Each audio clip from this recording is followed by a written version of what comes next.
Hi, it's Mark from Top Local. We're here with Bernie Pawlik, Pawlik Automotive, talking cars. We're going to talk about how reliable Chrysler cars are this morning. How you doing, Bernie? Doing pretty well. So, how reliable are Chryslers? Well, overall, I don't really recommend them. You can often pick up a Chrysler car for pretty cheap for a used one, but there's a lot of issues. From Chrysler Pacificas with rusting frame cradles to Sebrings with oil sludging engines. So there's just a lot of issues with a variety of Chrysler cars that I would just avoid. But we can talk a little more in depth about them. All right, well, let's start with the Pacifica. What's going on with this vehicle? So Chrysler just re-released the Pacifica in 2016, so we won't talk about those because, to be honest, I've never looked at one, and our experience comes when the car gets a few years old. So look at the older Pacificas, 2004 to 2009. I mean, a very nice car when it was brought out, but a lot of problems with these cars: oil leaks, fluid leaks. Rusted engine cradles are a big issue. I've actually never seen one, but I think we're in the West Coast in Vancouver. There's not a lot of road salt, but I'd say back east, it's a very common problem on this vehicle. Very expensive to repair because the engine could actually drop out of the vehicle, or so it needs to be fixed. There's a lot of electrical issues with the vehicles. My overall impression of the Pacifica, it's a really nice vehicle, and it was created when Mercedes owned Chrysler, and it was a really ill-fated marriage. It's just a bad combination of a sort of a lower-end car manufacturer with a high-end car manufacturer, and they tried to upscale the Pacifica, but they did it on the cheap, and that's really the impression I get of the car, because things just break and wear out way too fast. Like if it was a Mercedes, you wouldn't have many of these problems, if any at all.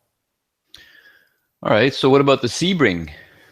Oh, there's another lemon. I have to say that the convertibles, when they came out, they were a really nice car. But the one engine in the Sebring that's really problematic, the 2.7 liter V6, is, it was a nice engine, runs well, but prone to oil sludging. This is an engine, if you went 100 kilometers over the 5,000 kilometer oil change interval, you're asking for problems. Of course, a lot of people don't know that. And, people get lazy, they don't change their oil, and there's just a number of problems with the engine's oil sludging and complete engine failures. But even those people who would maintain the engine well, the water pump is located inside the engine. It's driven by the timing chain. Not the only vehicle out there that has that, but when the water pump starts leaking, it costs a lot of money to fix. Like it's well over $1,000,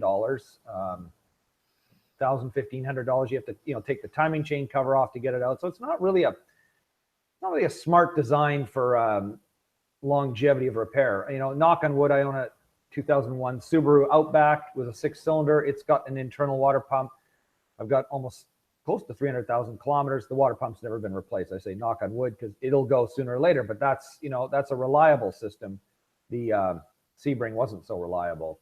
Other things with some Chrysler products, Sebring's not the only one. The batteries are located under the fender. They're hard to get at, so it costs a little more money to fix.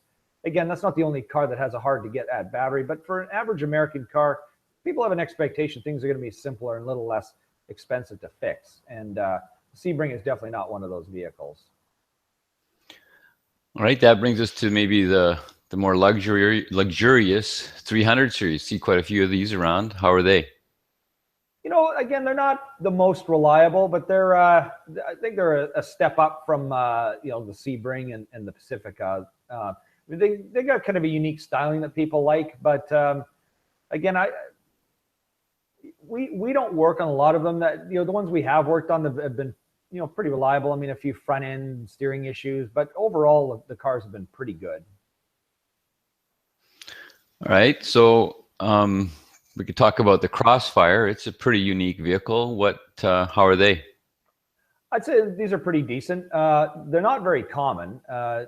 This is actually, if you look at it, this vehicle is actually based on a Mercedes. It's similar to an SLK 320, and uses the same engine, same drivetrain. So, the reliability is pretty much the same, which they're a pretty good car.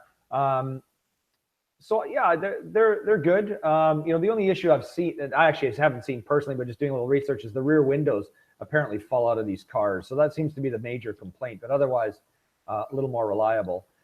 I got to thinking too, you own a Crossfire, where do you take it to get service? Well, you could go to the dealer, but this car is really more like a Mercedes than a Chrysler. And a lot of times, I think you're best to seek out a good independent auto repair shop. Someone who can, a shop that's going to look for the best source for parts. Because if you buy things from the dealer, they're often way overpriced. I've seen this with so many of these marriages between different car companies, Ford and Mazda, Chrysler, Mercedes. Often, if you go to like a Mercedes dealer, you can get the parts for a lot cheaper than you can actually buy them from the Chrysler dealer. So just a little tip, if you own one of these cars, not saying, of course we want your business, but find a good independent shop that can take care of it, because they can look around for better options than the dealership. And quite frankly, a lot of dealers don't really know how to fix these things. Even the Jeep diesels, their level of expertise is not as high as some other shops. So what about some of the older vehicles that are going to be on the used market, like the Intrepid or the Neon?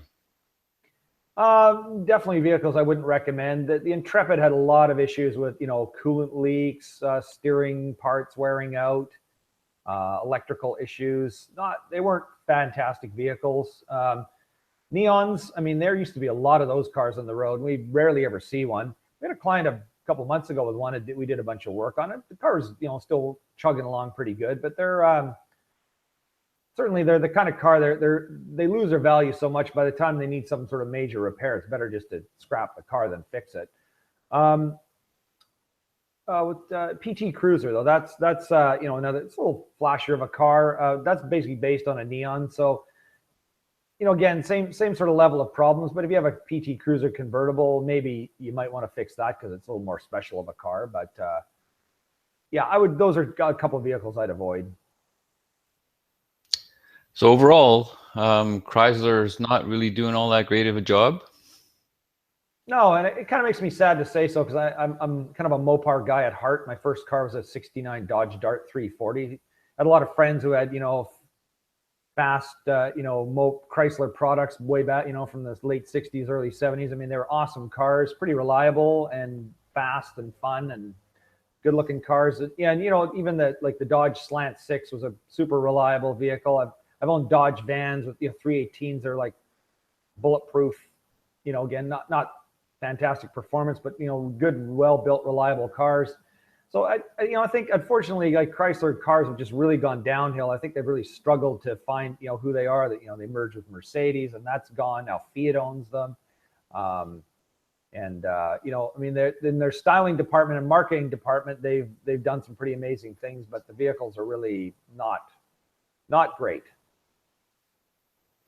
So there you go. If you have a Chrysler vehicle in Vancouver, the guys to see are Pawlik Automotive. They might not think the reliability is that great, but they'll be doing a great job fixing them. Very happy to fix them. These are the guys to see. They fix lots of them. You can call them at 604-327-712 to book your appointment, or check out their website, pawlikautomotive.com. Thanks a lot, Bernie.